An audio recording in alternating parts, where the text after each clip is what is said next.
Okay, I want to move a little forward with channels now. So here's what we know so far. We know that the channels show us how much ink is going to print where. In this case, it's a CMYK image. We can see how much cyan is in the image and so on. They also act as masks for when we want to save a selection. So I'll get rid of the old one. If I make a selection with whatever tool, say I select her shirt like that.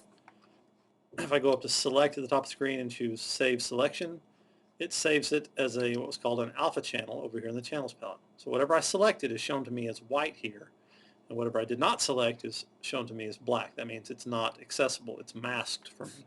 If I want to load that selection back in, if I want to make it blink again, I just hold down my command button and click it. So that loads the shirt back in. At this point, I could do whatever I wanted to that shirt. I could go into image adjustments and add more blue to it and completely change the color of that shirt, make it darker, whatever. It's not allowing that change to happen anywhere else. It only allowed it to happen right there because that's what was selected. Everything else was masked. So if that's making sense to you, the rest of this shouldn't be too complicated. So theoretically, if I can Apple click that channel and whatever was white is now accessible, what happens if I Apple click a channel like this black one, where it's got all these shades of gray and white, and look at everything that comes in. It's crazy. It's out of control, right?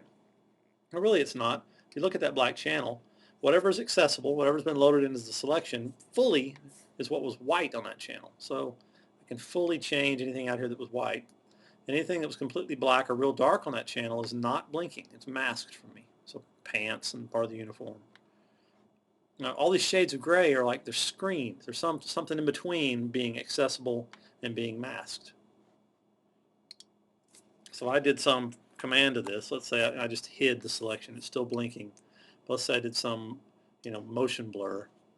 See what it did? It blurred more where the white areas were blinking, what was, blinking from the white areas, and it blurred less, like on this door and on these pants, where it was dark. So that area was not as accessible. So again, if you're not sure, you look back at it, you can see, undo that. It's going to blur it more in areas that were loaded in, brighter from the wider areas, and it's going to blur it less on the areas that were masked. It did not allow the filter to blur where it was masked. So you can see the shirt's not blurred. Pants pocket not blurred.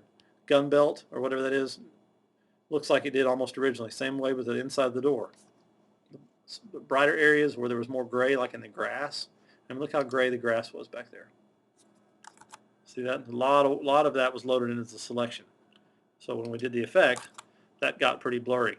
So if that's making sense to you about how these channels can also be loaded as selections and how they're used as masks, then we can do a lot with our image. We can start changing colors. So that's what I mentioned before. That's where we're going next. So in the next little video, I'm going to show you how we can use this knowledge to do color correction and color change.